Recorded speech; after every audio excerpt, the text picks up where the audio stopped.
the knowledge that the one who was perfect, the only one who was perfect, redeemed me, sacrificed himself for me, and in doing that, I can apply him onto me, and it's his perfection that gets me into heaven. Boom, there it is. Grace. Grace. And this isn't anything that I could have done. Nothing. $100 million to St. Jude's, $100 million feeding an orphanage, rescuing all the stray dogs and cats in St. Paul's. Take I don't care what, you could add it up. You're never, ever going to be good enough by your own efforts to get into heaven if perfection is the standard. And God understood that and knows that. And he provided the way. And it's simple and yet so hard. It's simple and yet so hard.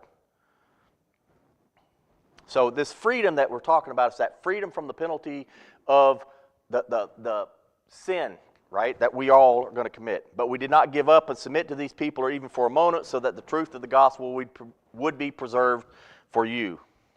Now, from those recognized as important, what they once were makes no difference to me. God does not show favoritism, and he's talking about the apostles, right? He says, they added nothing to me. They didn't add anything to what I was already preaching. That's what he's saying. They didn't come in there, they didn't review my cliff notes or my sermon notes. Oh, Paul, you need to add this, this, and this. They're like, nope, you're good. All right, so that's affirmation. They added nothing. On the contrary, they saw that I had been entrusted with the gospel for the uncircumcised, just as Peter was for the circumcised, since the one at work in Peter for an apostleship to the circumcised was also at work in me for the Gentiles. When James, Cephas, and John, who's recognized as pillars, again, these founders of the church, acknowledged the grace that had been given to me, they gave the right hand of fellowship to me and Barnabas, agreeing that we should go to the Gentiles, and they to be to the circumcised, and they asked only that we remember the poor, which I had made every effort to do. So they had this big meeting, the chief priest to the Gentiles and the chief priest to the Jews, and they come together and they're like, okay, here's what I received from Christ, right? Here's what I received and what was revealed to me, not only from the teachings, talking about Peter, from Christ himself, but the revealing of the Holy Spirit. Paul says, here's my thing and here's what I did. And they're like, you know what? We're the same. We're in one accord. We're in one accord. And it was acknowledged, Paul, you were to go to reach the Gentile world, Peter, the Jewish world. Boom. And they went. So that was the result of that. And Paul he's doing this, again, to legitimize the message that he had been given to the churches here in Galatia. You've got to trust the messenger.